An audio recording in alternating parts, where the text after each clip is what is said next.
The chatter around the NFL, as we sit here in mid-May, the chatter all about excerpts from a forthcoming book, which is not going to hit the bookshelves in the library till September. If you didn't hear about this, and maybe not. This goes back to last NFL season.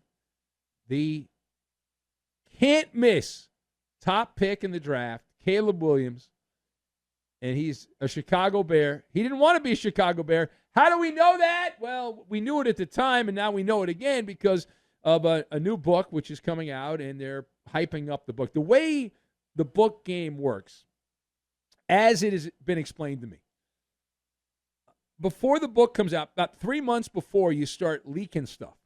You try to build up to a crescendo. You get a lot of buzz going for the book. So this is why this stuff is leaked a few months before the book comes out.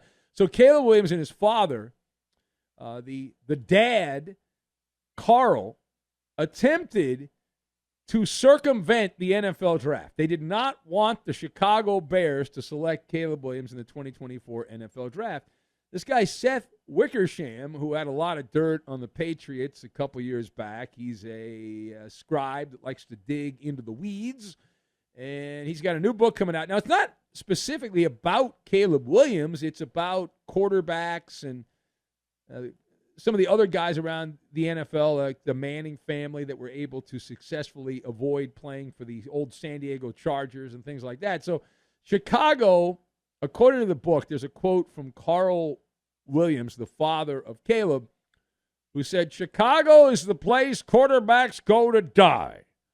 And with Williams being the clear-cut number one pick coming out of USC, the father there, Carl, was very open. He didn't hide this. He didn't keep this on the down low. This was not spoken in hushed tones. He told multiple agents in 2024 that he did not want his kid to play for the Bears, who had the top pick. Now, he went as far as to consult Archie Manning, who successfully punked with Eli Manning, the old San Diego Chargers, orchestrated behind-the-scenes a trade to avoid Eli from playing for the San Diego Chargers. So my friends in San Diego upset that the Chargers left to go to L.A., you can blame Eli Manning. He didn't want to play there, and that led to a trickle-down. Eventually the team left to go to L.A., and Eli played for the Giants. And Eli did turn out to be a middling quarterback. He really wasn't all that good.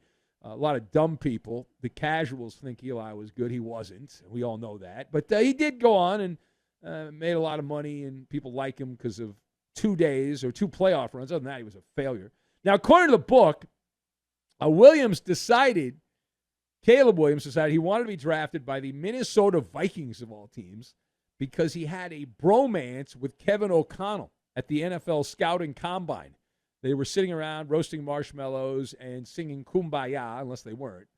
But the Chicago Bears GM, Ryan Poles, stepped in and said, "No matter what, we're drafting you. We're drafting you." And so there you go. Now, one of the other interesting quotes that has been tossed out to try to promote this book by Seth Wickersham is the quote from Carl Williams, who said the rookie cap is unconstitutional. He said the collective bargaining agreement is the worst piece of S-word I've ever read.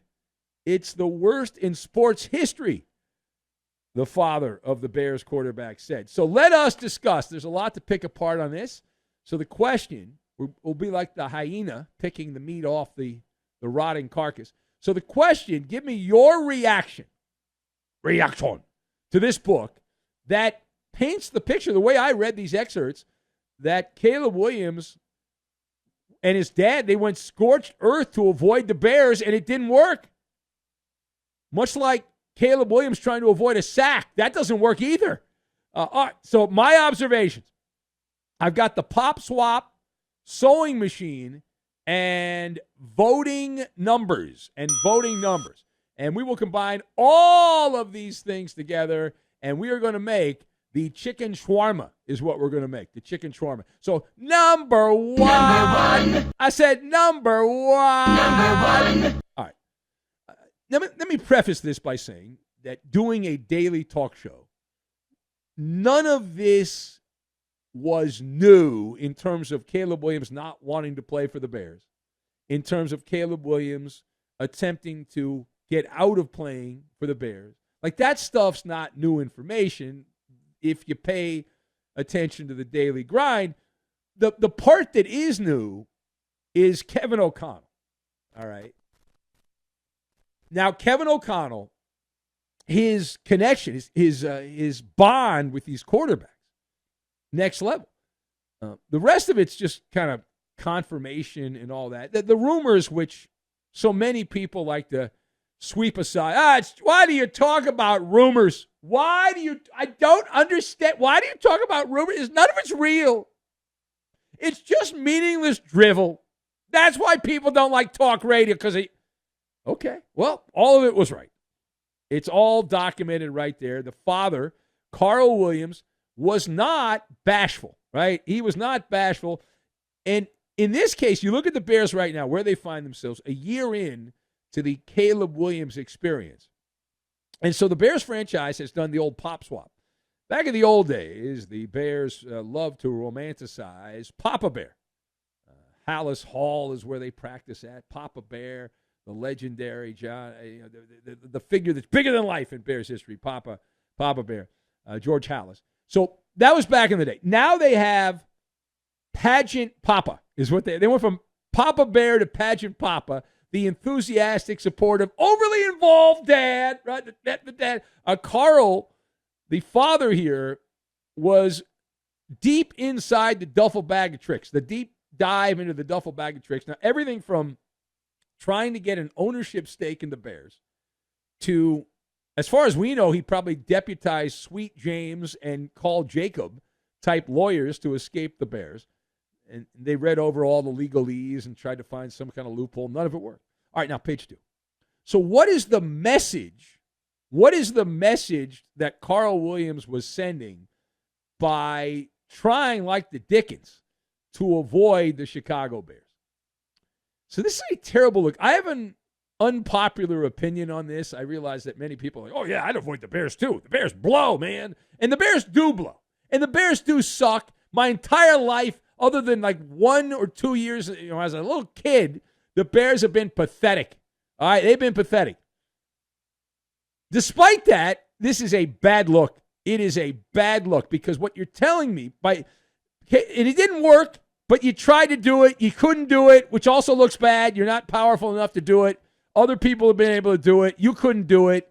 But the Pageant Papa spelled out that he and his kid know the kid's not that good. He is not the dynamo that powers the show, Caleb Williams. That Caleb and the father, these guys, they doubted his ability to be a franchise game changer. That is a loser's attitude. Oh, the coach, the organization. Okay. If you're that good, if you're God's gift to football, none of that other stuff matters. None of it matters. You are so good.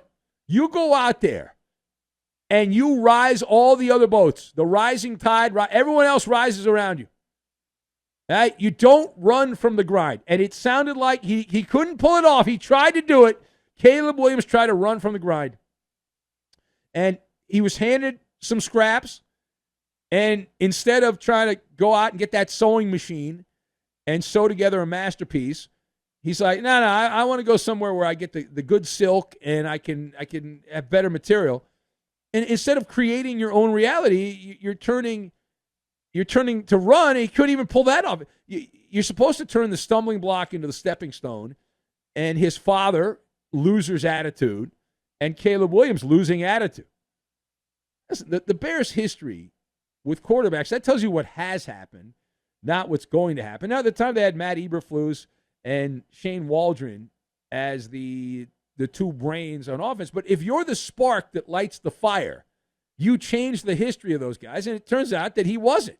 That Caleb Williams is not, you're not that guy, pal. You're not that guy, right? Because Eberflus lost his job. Shane Waldron lost his job before Eberflus did with the Chicago Bears. All right, now, final point. So how will Caleb Williams, widely reported, now it's in a book, uneasiness with the Chicago football team, how is this going to impact his long-term relationship with the Bears and their fan base in Chicago. So ever since he got drafted by the Bears, Caleb Williams has publicly said all the right things. For the most part, he's done everything you're supposed to do publicly. But privately, there's a different position on this. And so where I sit from 30,000 feet looking down, this is going to bird dog Williams. Right? It's on the public record. We are at a fork in the road situation. Right? You're going to go this way. You're going to go that way. We're at a fork in the road situation. You have multiple outcomes in the multiverse. Ultimately, much like we talk about the home court advantage and championship pedigree and all these bullcrap things, momentum after the fact, this is also one of those things where if you can have some success, the outcome will determine how this goes. Get out the cologne. You have some success. We know that winning cures everything. Should Caleb Williams turn the Bears into a legit contender? This will all be part of a nice, cute story. The guy that didn't want to go to Chicago, and he turns out to be the savior of the Bears franchise, the Messiah and all that. Now, if he continues to play the way he's playing as the Duke of Puke, then this will be used as an example as to why Chicago should have never gotten into business with Carl Williams or Caleb Williams, and this just continues the incompetence of the Bears. And the early voting numbers, if you look at the early voting numbers in the exit polling, are in, and the Bears fans should not be happy. They should panic because Caleb Williams has been two things: a stat bandito, and a broken clock, his internal clock. If you've been sacked 68 times in your rookie season, right, it's not coaching, it's not the offensive line, that's on you. You suck.